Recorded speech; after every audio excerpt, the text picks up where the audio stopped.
Hey guys, what is up? I am back with another practice test. So about 10 days ago, did arithmetic reasoning.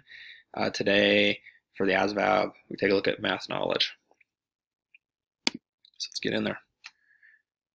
I think I forgot to mention last time, we do have an app for the ASVAB, free install, over 1,200 questions, kind of engaging. I think you would like it, and it's good practice for your exam. So I will provide a link to that in the comment section. Okay, let's get started here. 25% of what number is equal to 5? Okay, so this one's like, so when you see 25% is, I would be thinking 1/4, right? 1/4 x of some number, so x equals 5. And so to get rid of that 1/4, I have to multiply each side by 4, right? That gets rid of it. And 5 times 4, 20. So that's how you do that. Okay, so on a bunch of these, same as with the arithmetic reasoning video, is some of them it'll just be doing the straight math, but the majority of them, we're looking for ways to eliminate answers, and kind of just ways to kind of think about the process without really having to do a lot of math. So that really is a key thing. Right, and that'll help your score quite a bit, outside of just being able to have like some computational skills. Okay, which of the following is equivalent to 12 over 25? Okay, so when you see this, and then we have a bunch of decimals down here, right? So these decimals, like 0.52 means 52 over 100. So we'd like this 25 to become 100, right? And so it's important that we know and get familiar with these kind of things, like 25 times 4 is 100.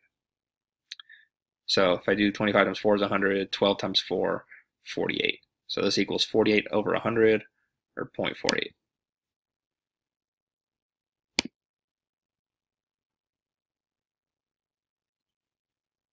Okay, so we see this sometimes where you have some sort of a formula and then they ask you to put into words. And actually sometimes it's a little bit harder than this. So we have 3n plus 7 equals 16. So we'll go through each of these answers, right? So the plus, we're looking for more. If it was a minus sign, then we would be looking for the word less. Okay, so 7 more than plus 7. 7 more than plus 7, so that's good. 3 times a number. So 3n means 3 times some number that we don't know. Is always means equals 16. So they did it a little backwards. Right here it was 3n plus 7. Here they said 7 more than 3 times a number, but that's the correct answer. Let's go through the others, make sure we only have one answer that we like. 3 more than, right? That's plus 3. 3 more than is plus 3. This one's plus 7. So immediately, just right there, we can eliminate it because it didn't say plus 3.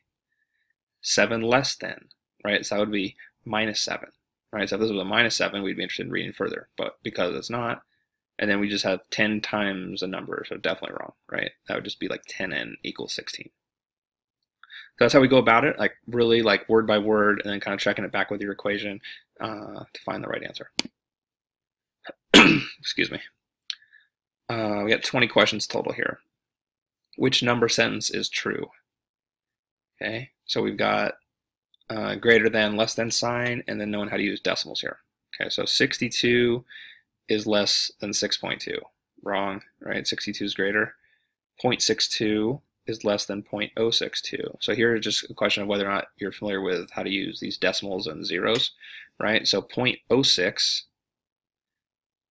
is less than 0.6. So if there's an extra 0 in front of it, that number is definitely less. Okay, so this one's also wrong. 62 is less than 6. No. Okay, so hopefully this last one is the right answer because we didn't like any of those other ones. Okay, so we have 0.006262. So 2 zeros is less than 0.062, only 1 0. So the 2 zeros to the right of the decimal makes this number less than this one that only has 1. So we'll take this answer.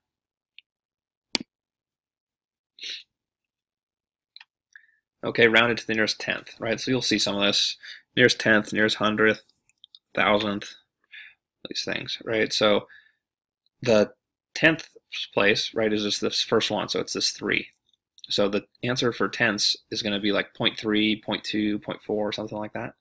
Right here, where it's 0.3172, the answer would be 0.3. right? If it was hundredths, then you'd go one more over here, and you'd see 0.31, right? And then whatever the number to the right is of that hundredths place, which is this 1 right here, if it's greater than 5, then we go up to 0.32, right? And this is a 7, so it is greater than 5. So if the question was round to the nearest hundredth, our answer would be 0.32. So however, like if you just look at the answer choices, is there's only one answer choice that even gave us an answer in terms of tenths place, which is 0.3. This one's in hundredths, this one's in thousandths, 10,000ths. So really, I mean, it wasn't even necessary to do all the stuff I just said. Once you saw this as the only one in tenths places, you know it has to be the right answer.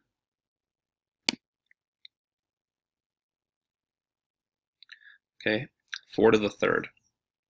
So 4 to the third means, sorry, just taking a little drink of water here. 4 times 4 times 4. All right, so 4 times 4 is 16. 16 times 4 is 64. All right, and knowing how to cube and square numbers, like you definitely have to know that. So, and don't use your calculator. Right? Don't use your calculator on your phone or something, because you're not going to be able to do that on the ASVAB. So it'll make your practice questions a lot easier, but won't help you once the test is here. So what's the point? So for example, like what's 5 to the third?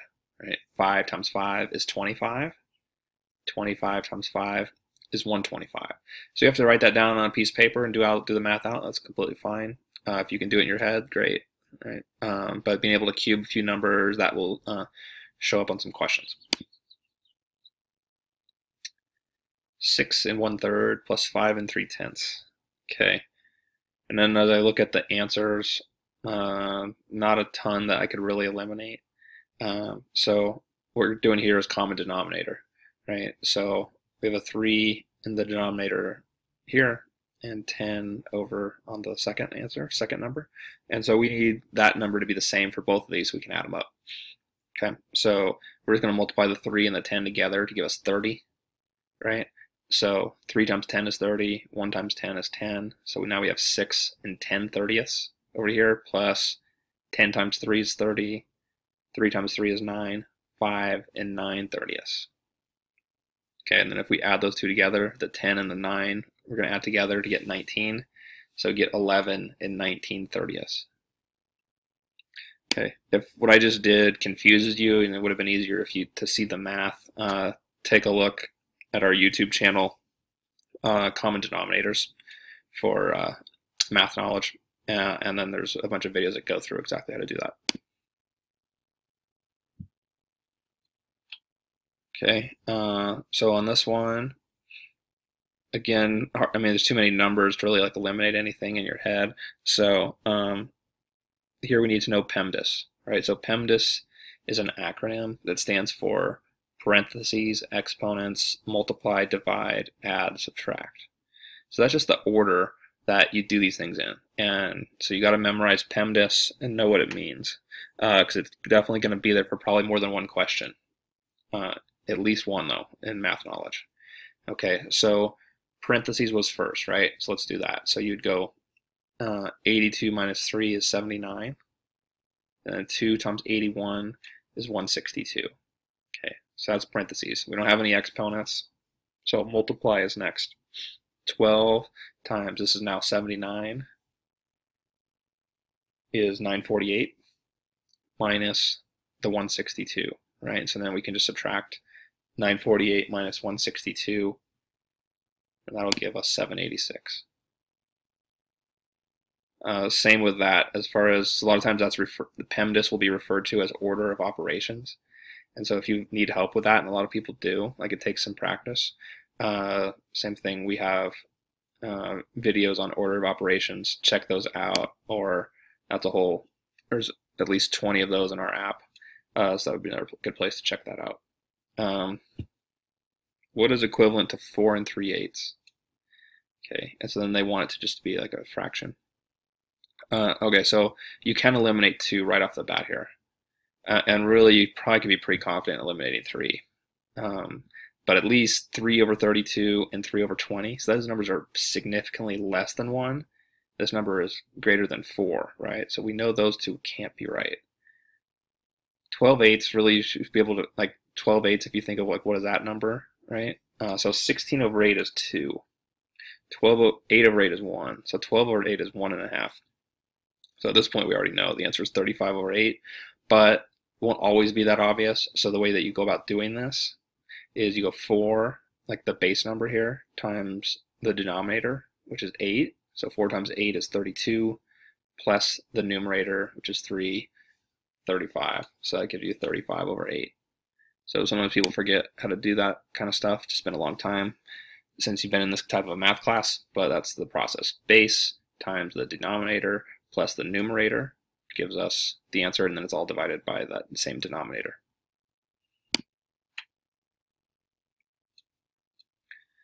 Okay, what is 12% of 10 squared?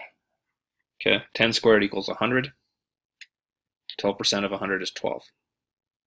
So that was just a question of whether or not you knew what 10 squared equaled. Okay, halfway there. There's 20 questions in this thing. Would be a good reminder to think about like timing your answers. That's one of like the biggest responses that you get from people like after they took the ASVAB is that for those who did study, is that they didn't study with a timer, and then all of a sudden they feel like they were running out of time. So that's an important point. You know, so like the average ASVAB question is 40 seconds to answer it, right? So, you know, if you do practice, you know, you do 10 questions, is you want to be under 4 minutes, right? So it really doesn't matter, like if one question took you a minute and a half, and the other question only took you 20 seconds, just for the section. If x equals 6, y equals -2, z equals 3, what is the value of the following expression? Okay, so you have x times z, so that's 6 times 3 is 18, plus x times y, that's 6 times -2, which is -12. So we have 18 plus -12 in the numerator, or 18 minus 12, right? So that's going to be a 6. 18 minus 12 is 6, divided by z squared. So z is 3. 3 squared is 3 times 3, so that's 9. So then we have 6 divided by 9, and we can reduce that down to 2/3.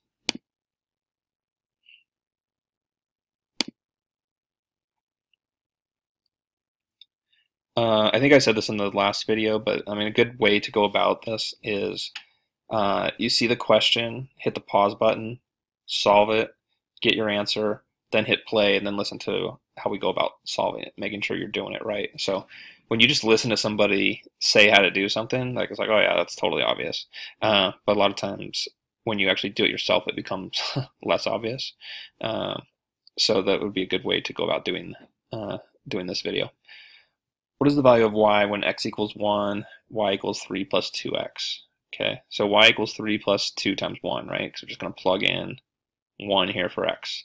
So 3 plus 2 times 1 is 3 plus 2, 5.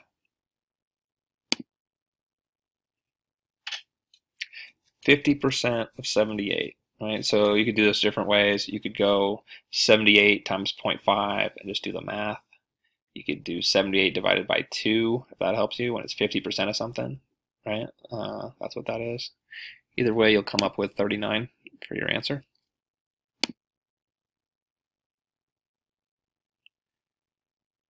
Okay, this one's a little bit trickier.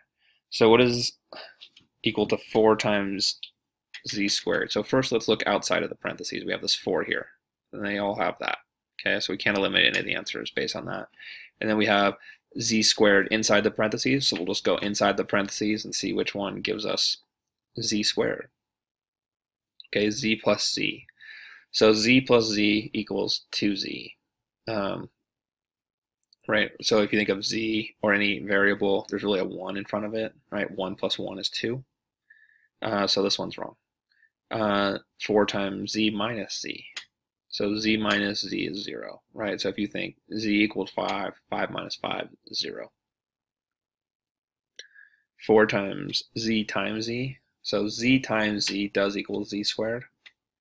And last one, 4 times z divided by z. So z divided by z is equal to 1, right? So again, if you use our 5 5 divided by 5 equals 1. Whatever number you put in for z, it would also need to be the same for both of these. When you divide them, you divide a number by itself, it equals 1. So z times z is z squared.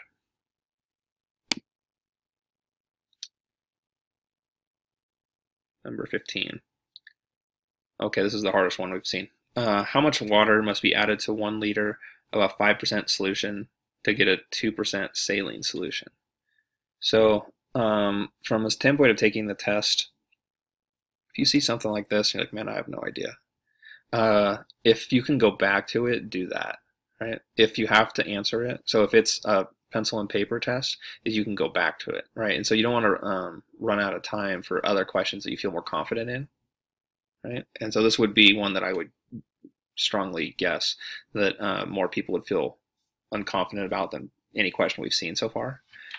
Okay, so in terms of how to go about it, there is a way to set up a formula, but I don't even want to do that, right? Because there's an easier way to do it, and the way is this. We're going to think in terms of, so when you see like the 5% solution in 1 liter type thing, is that it's 100 parts, right? There's 100 parts in this liter, let's say. 5 of them are made of saline, and the rest are made of water, right? So 100 minus 5 is 95. So it's 95 parts water, 5 parts saline. That's how it is right now. And they want to know, how do we get to a 2% saline solution? So let's look at some of these answer choices. So if we add 1 liter, and then we have 2 liters total, right? If we added a liter of water, so the saline continues to be 5 parts, and this, which was 95 parts, now we're just adding another 100. So now it's 195 parts water, 5 parts saline. So what's 5 over 200, right? Because the total is 200, 195 plus 5. So the total now is 200 parts, 5 parts saline. So 5 divided by 200 is the same as 2.5 divided by 100, or 2.5%. So it doesn't quite get us there, right? 1 liter wasn't quite enough. So what about 2 liters? Okay, so if we added 2 liters, or another 200 parts, now we'd have 300 parts total, still only 5 parts saline. So 5 divided by 300 is 1.6%, so now we went too far. Okay, so now almost for sure the answer is going to be 1.5, right? So if you want to go ahead and do that though, so we have 100 parts in the beginning, now we're going to add 150, right? 1.5 is 150. So now we have 250 total, right? 150 plus 100, 250, and we still have 5 parts saline. So if you do 5 divided by 250, you get 0.02. So that's going to be the answer, right? So that is, even though that may have sounded kind of complicated, and it's actually simpler than if you set up the formula. It's going to involve a lot more math that it's easy to get wrong. You know, and then you're sitting there looking at it, and it's like your answer choices, none of the answers available, and you're worried about the time, and then you just guess. So that way is better, but again, I would come back to it, and it's a little bit complicated. So you don't see this very often, actually, on Math Knowledge, but still we'll go over it. Another way to write 3 times the square root of 12. Okay, so what you need to do is break down this, because who knows what the square root of 12 is, right? Is you're breaking it down further and trying to take something out of the square root over to here, right? So it might be easier if you said it was 3 to the square root of 4 times 3, okay? Because the square root of 4 we know is 2, and then we can just take that out and put it over here next to the 3 and multiply these two numbers together, right? So 2 times 3 is 6, so you'd have 6 to the square root of what is left is 3, 6 to the square root of 3. If that makes sense to you, that's awesome, and that is how you go about doing that. If not, I would not spend a lot of time worrying about how to break down square roots. Now you do need to be comfortable with how to basically do a square root, which is, you know, what's the square root of 81, what's the square root of 49, like 81 is 9, because 9 times 9 is 81. So you need to know that kind of stuff about square roots, but this is a little complicated. Wouldn't spend a lot of time worrying about it. I don't even think you'll see that question on the test. Occasionally they'll throw you a curveball in the ASVAB and you might get it, but I just would think from a standpoint of your time is you still have a great score, even if you had no clue how to do that. Okay, another way to write 2.25 times 100 squared. All right, so 100 squared is 100 times 100. So 100 times 100 equals 10,000. So you can go and do the math and just multiply it out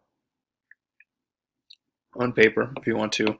But just remember, when you're multiplying numbers with zeros like this, like 100 times 100, especially when it's the same number, is you just add up the zeros and put the first number, which here was a 1, in front of it. Right? So there's 2 zeros in 100, which means there's 4 for 100 times 100 for the 200s. And so you have a 1 and then 4 zeros. So that's 10,000. Anyway, 10,000 times 2.25 is 22,500.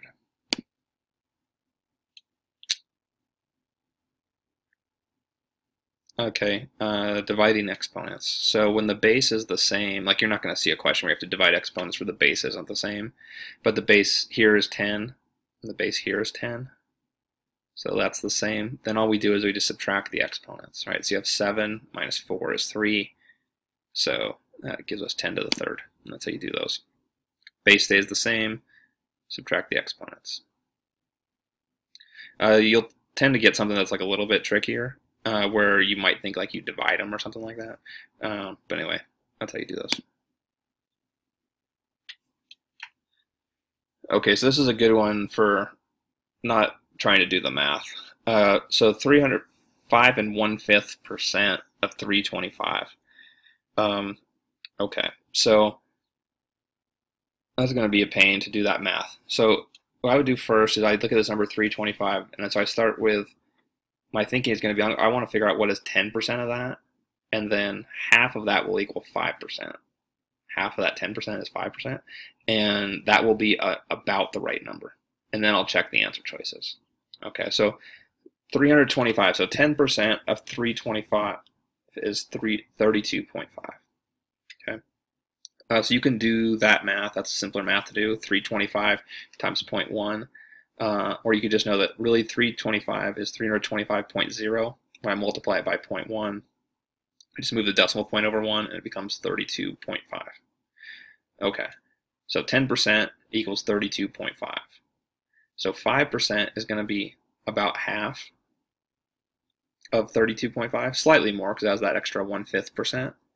So, half of 32 is 16. So it's going to be, a little bit more than 16, like somewhere between 16 and 17, I would say.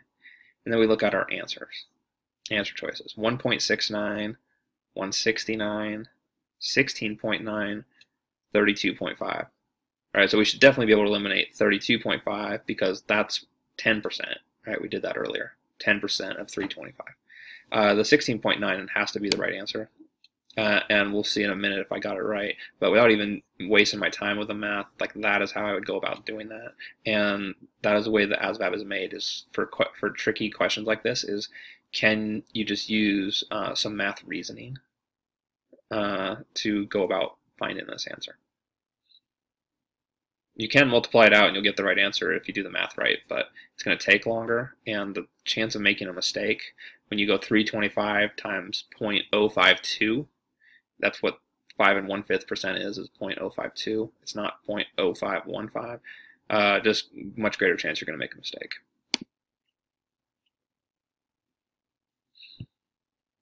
Last one, 6 9s plus 12 9s. Okay, so the denominator is the same, and so once we have the denominator the same, then we just add the two numerator numbers. So 12 plus 6 is 18, so our answer is 18 over 9. As we look, we don't see that answer, and 18 over 9 is actually 2, right? 9 times 2 is 18, so 18 divided by 9 equals 2. There's that one. All right, we're done, and let's go ahead and grade this thing. Okay, 100%. So if you have any questions about how I went about finding any of these answers,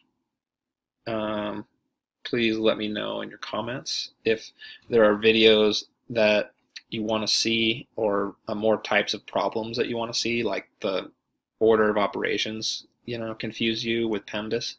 If you want to see more of those, let us know, and we'll get those out in future weeks. I have heard a couple of requests for science videos, and so I'll get one of those going too, probably here next week. I'll have a science video. Just so you know how that works, the reality of your test score is that you have 4 categories that count for your ASVAB score, right? That's arithmetic reasoning, math knowledge, paragraph comprehension, and word knowledge. Those are the 4. The rest of them are all just for qualifying for specific types of jobs. So like if you want a job in science or in like mechanics, you want to be a mechanic in the military, then your score on mechanical comprehension for mechanics definitely counts. But if you don't care about being a mechanic and you have no wish to be a mechanic, then it really doesn't matter if you get 0 on mechanical comprehension. It won't affect your ASVAB score at all. So that's definitely something to consider as you study for it. If you've struggled with some of the math, but you don't care about doing anything in science or mechanical comprehension, there's really no need to study that stuff because they're not going to care what your score is. It'll just show what certain jobs you qualify for. What a recruiter and what the military will care about is what your overall ASVAB score is. So that's really should be your first focus, is those 4. And for most people, that means really focusing in on the math. So that's what I got for you guys today. Hope everybody has a good day, and I'll see you soon in another video.